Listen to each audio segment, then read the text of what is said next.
Welcome back, dreamer. You've crossed into the world of DreamLore, where every story sleeps beneath the stars. Tonight's dream is called The Guardian of the Silver Veil. In the farthest reach of the night sky, beyond the constellations men have named and forgotten, there drifts a silver haze, soft, eternal, and alive. They call it the veil, a curtain of light that hums quietly between dreams and waking. For centuries, only the dreamers have seen it, those who close their eyes not to escape the world, but to listen to it. Beneath that celestial veil, there lies a hidden valley, wrapped in fog that glows like moonlight caught in water. The valley has no name because names are anchors, and nothing in this place is meant to stay. It was here on the edge of time's breath that the guardian was born. No one saw the moment she opened her eyes, but the stars remember it, a single shimmer across the heavens, as though the sky itself exhaled. Her name was Elira, a being woven from moonlight and memory. Her purpose was not to rule, nor to protect in battle, but to remember what the world had forgotten. Every night, Elira walked the valley's silver fields. The grass whispered beneath her bare feet, each blade carrying echoes of dreams lost by sleeping hearts. When she passed, they rose, faint, fleeting scenes of laughter, of sorrow, of hopes never spoken aloud. She collected them carefully, storing them within her light. For if dreams are not remembered, they fade. And when dreams fade, so too does wonder. But that night, the night this tale begins, the moon hung lower than usual. Its light, normally clear and kind, trembled with unease. Elira looked up and saw cracks forming across the veil, thin, dark lines cutting through the endless silver. She felt it before she understood it, a cold breath from beyond, like a whisper pressing against her thoughts. Something was waking. She followed the trembling light through the valley until she reached the old mirror lake, still as glass. The surface reflected not the stars, but a shifting shadow beneath, something stirring in the deep. "Who calls to me?" Elira spoke softly, her voice like the hush before dawn. And from the reflection, a voice answered, not from the water, but from within her own mind. "I remember you," it said. "You are the keeper of the veil." And yet, even keepers can forget. Elira stepped closer to the lake. Her reflection blinked, but she hadn't. For the first time she saw not her face, but another's. A version of herself, dimmed, cold, and hollow-eyed. "What are you?" she whispered. "What you left behind," the reflection said. "The forgotten half of your light." The surface of the lake rippled, and a faint silver tear rolled down her mirrored cheek.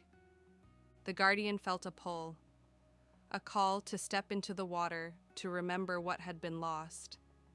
But deep within, she sensed danger. The veil had never spoken to her this way before. Still, she could not turn away.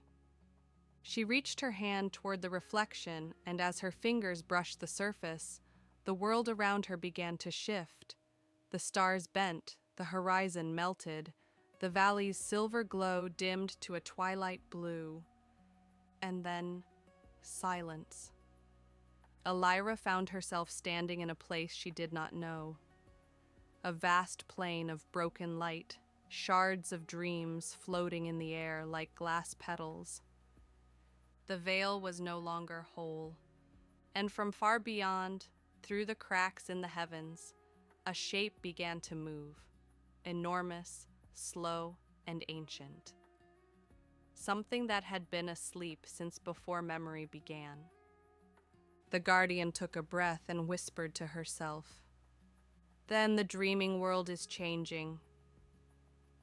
And as the first echoes of the ancient stirring reached her, she turned her eyes toward the horizon, where dawn should have been, and began to walk.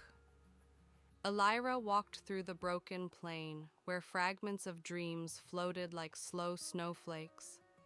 Each piece shimmered with a faint light, scenes from forgotten hearts, a child's laughter, a mother's prayer, the echo of a wish made long ago under a quiet sky. She reached for one, and it dissolved in her hand, leaving behind only warmth. The world here was beautiful, but empty, a dream unraveling itself. The guardian knew then that the veil wasn't merely cracking, it was dying. She closed her eyes and reached inward, calling upon the old light that lived within her chest. The stars had given it to her when the first dreamer slept, a flame of remembrance. But when she touched it now, it flickered weakly. The ancient power that once bound dreams together was fading. A soft sound drifted across the plain, like wings brushing against silence. Elira turned, and from the distance, a figure emerged. At first it seemed made of mist, but as it neared, it took form. A man cloaked in twilight, his eyes glimmering like twin eclipses. "You walk where none should tread," he said, his voice carrying both sorrow and strength. "Who are you?" Elira asked. "I am Kale, the sleepless, one who was cast beyond the veil when I forgot how to dream."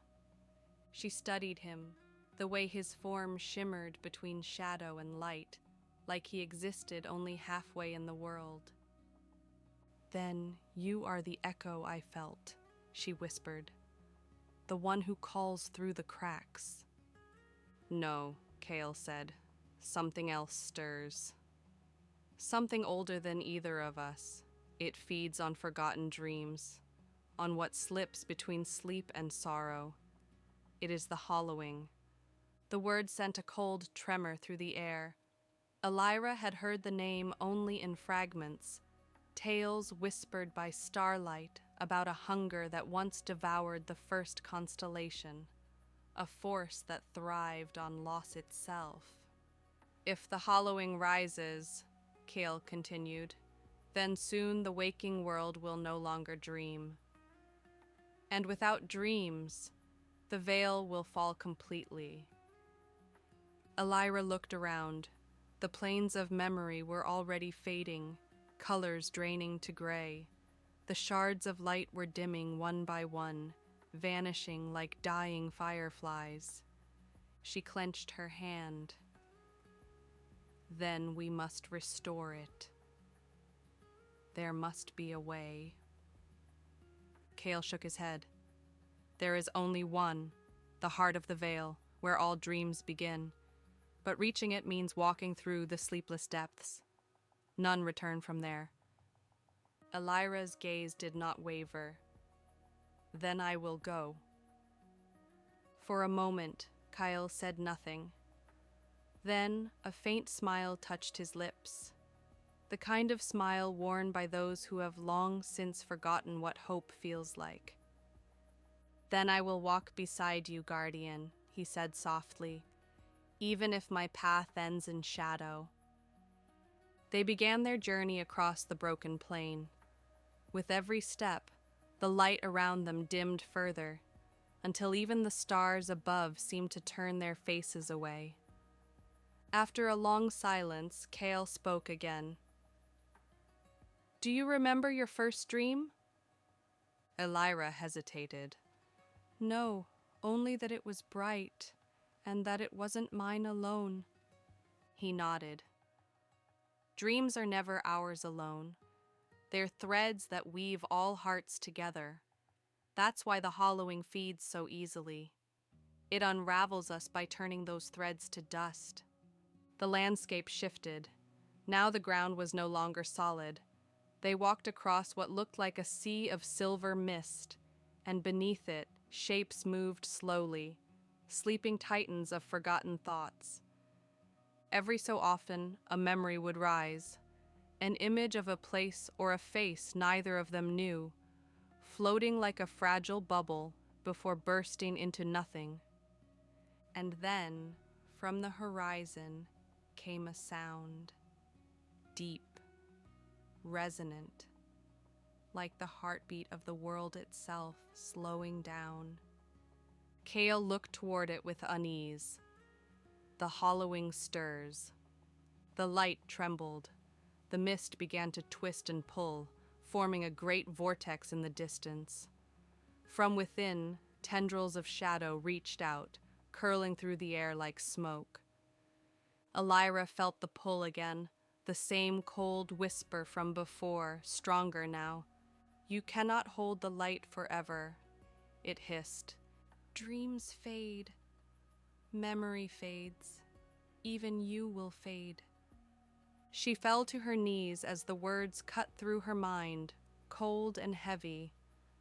But Kale knelt beside her, placing a hand on her shoulder. "Do not listen," he said. "That voice is the hollowing itself. It wants you to remember nothing, because forgetting is its victory." Elira took a trembling breath and looked up. Above them, the cracks in the veil had widened. Through them, darkness seeped, slow and deliberate, like ink into water.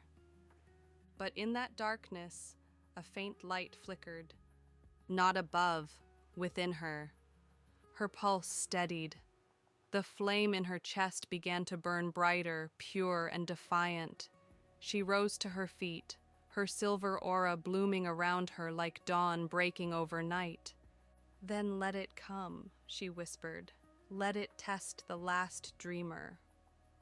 And as the first shadow fell upon them, the guardian raised her hand, and light met darkness for the first time since the world was new.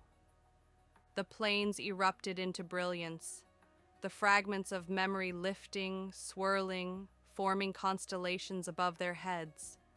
The hollowing recoiled, its voice shrieking like wind torn from stone. But the light faltered. It was not enough. Kale turned to her, his form flickering. "The flame within you cannot hold alone. You must reach the heart before all is lost."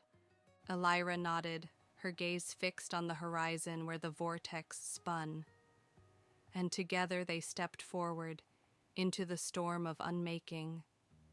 And so the dream drifts into silence, another tale sleeping beneath the endless sky.